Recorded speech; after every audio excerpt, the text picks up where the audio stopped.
Hello everyone, and today I have a little treat for you. In 1976, ABC broadcast a pilot of their new show called The Rear Guard, which was a remake of the veritable British classic Dad's Army. A collector sent me some additional footage that you guys might not have seen before. I don't have the rights to share the full thing, but I think you'll find what I can show you quite interesting, as well as a few comparisons to the original. Before we get into it, my goal for this channel is to try and hit 5,000 subscribers. If you can help me reach that goal, you are ace, and will receive 1 Jordan point, redeemable nowhere. So, the show starts off with this little ditty, which is a fun little song, but doesn't quite have the impact of the original. Although we know our finest men are off to fight the war, those at home are drilling at the church next door. You don't have to worry at all. If you hear the siren, just give them a good call. So don't you have no fear. The rear guard's over here. Perhaps it's related to the context in which war songs are made. In Britain, which was under heavy bombardment during the Blitz, the songs tended to lean towards hope in the face of difficulty and trying to keep going, whereas in the US, their focus was more around recruitment and increasing general war support, as well as maintaining troop morale. Either way, it gives the show quite a more jovial and sitcom-y atmosphere than the original, which is always tinged with reality. And then the episode begins. It's worth saying at this point that the episode is a broad remake of The Deadly Attachment, one of the best known episodes of the original, in which the platoon have to look after a bunch of captured German sailors, leading to all sorts of hijinks. The episode starts with a small sight gag before Sergeant Raskin, the Sergeant Wilson replacement, walks out to address the men. All right, men, dress it up. Shoulders back, come on, look smart. Rearguard does do a lot of things to try and differentiate itself from the original. Crawford, who is the Walker replacement, is a professional actor instead of the black market wheeler-dealer of the original. The show leans heavily into the civilian nature of the American civil defence, commenting that they are wearing uniforms from the wrong war, for instance. There's a couple of very sitcom-y jokes peppered throughout this section. The Army ain't got enough uniforms to go around for the real soldiers, so we're just gonna have to make do. I think somebody already made do on Kirby's uniform. Rearguard introduces this character, Marsha, who seems to be playing a character that you would see straight out of a parody of 70s sitcoms. Oh, Captain Rosati! Marcia! You guys supposed to be at attention. Let's snap through here. Shoulders back. Not you, Marcia. Don't make it any worse. Captain Wagner is wearing a uniform from the Spanish-American War and plays something of a Lance Corporal Jones and Godfrey hybrid, being the oldest character in the group, and the jokes usually lean into this. Much like in the original, the crew gets a call about some captured U-boat sailors, although this time it is the fishermen calling them directly rather than the army. Captain Rossetti tells the group about this and displays a level of conviction. The Battle of the Mons. Hey, man. Frank San Nicola's fishing boat just picked up a German U-boat crew. What? Yeah, and we're going down to the harbor to get them. You mean really? Hold it. Why us? Why not the Army? We'll call the Army later. They're 85 miles away. We are the only ones that can handle them Nazis. It's interesting to see how the dynamics have changed in this version. In the original, both Mannering and Wilson are played fairly straight, with Wilson being more cool-headed and collected than Mannering. In this one, Raskin, the US Wilson, hams it up a bit more and is more of the joker of the pack, which somewhat takes away from the image of him being more on the ball than the captain. You're out of your mind. What's the problem? There's only 6 of them Germans. There's 12 of us. We got outnumbered 2-1. Can we get better odds? There's a few additional scenes with this character of Marsha, and they're all about the same, each member of the group fawning over her as she acts like a Betty Boop stereotype. Much like in the original, they decide to not put real detonators in the grenades. They bring the Germans back to the church and do a few more jokes. The jokes in this aren't particularly atypical of sitcoms of the time, but it's not really working for me. See for yourself. Not you, you Nazi! They can take their hands down, Raskin. I knew an Italian would be soft on the Germans.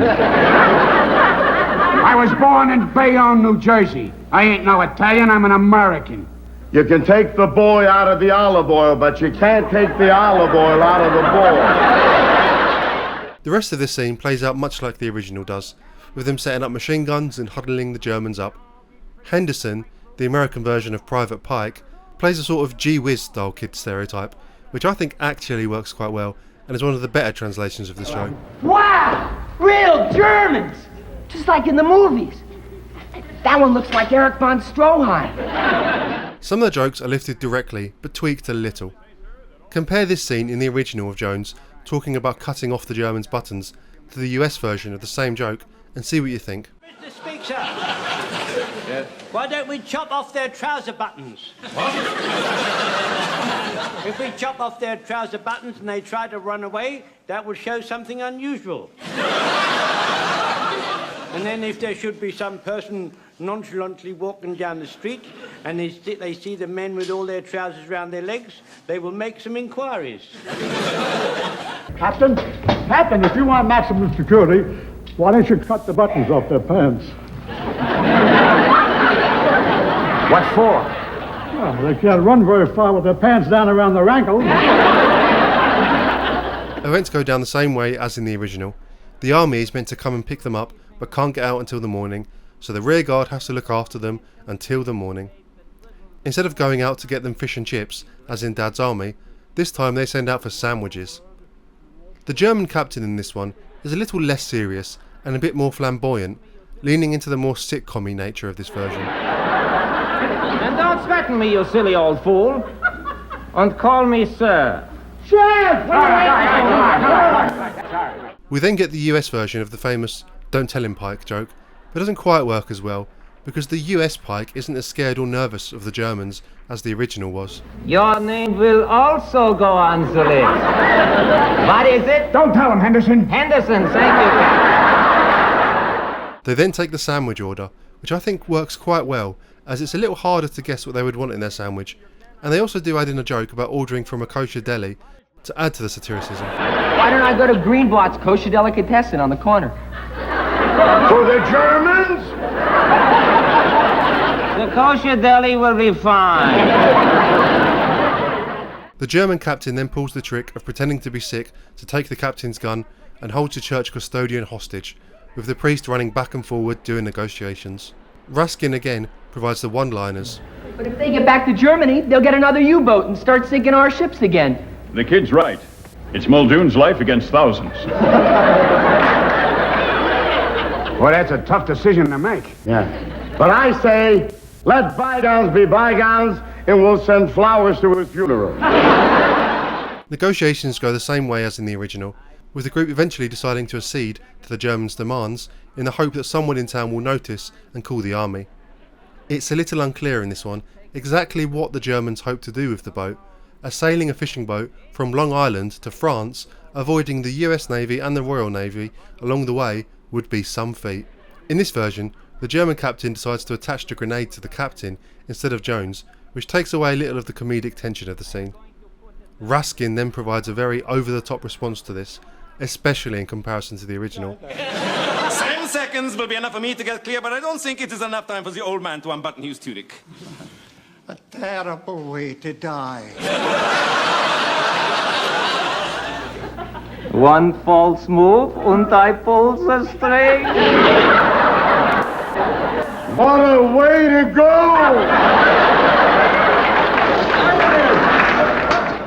They then leave the church and are greeted by the colonel, who pulls the string out just like in the original. You got a big piece of string hanging down your back. Where? Here! He's got a grenade in his pants! Somebody help me get it out! I'm going in! Save yourself! Pull it! Stop! Sit down! They realise the grenade doesn't have a detonator in it, and then we get an additional scene which wasn't in the original. It's just a simple little joke, but it's not too bad.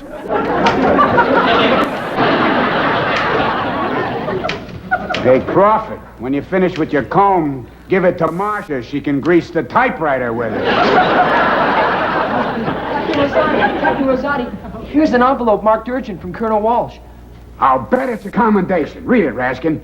Gee, I hope the colonel didn't single me out. The whole unit deserves a medal. What's the colonel say?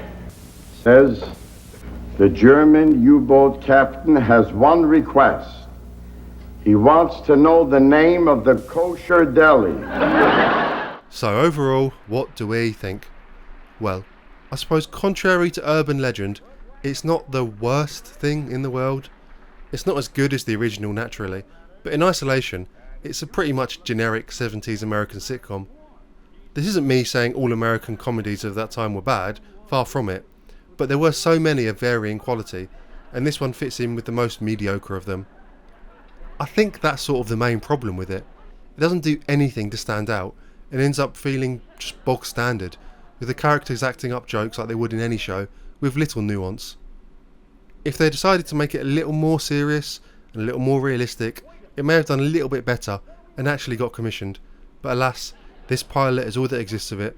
It's very much a product of its time, for better or worse. The Rear Guard. Hope you enjoyed watching this video. As I said at the start, I'm aiming for 5,000 subscribers, so if you can help me reach that, thank you. I also have a few other channels you can look at, and a Patreon if you are so inclined. Until next time, goodbye.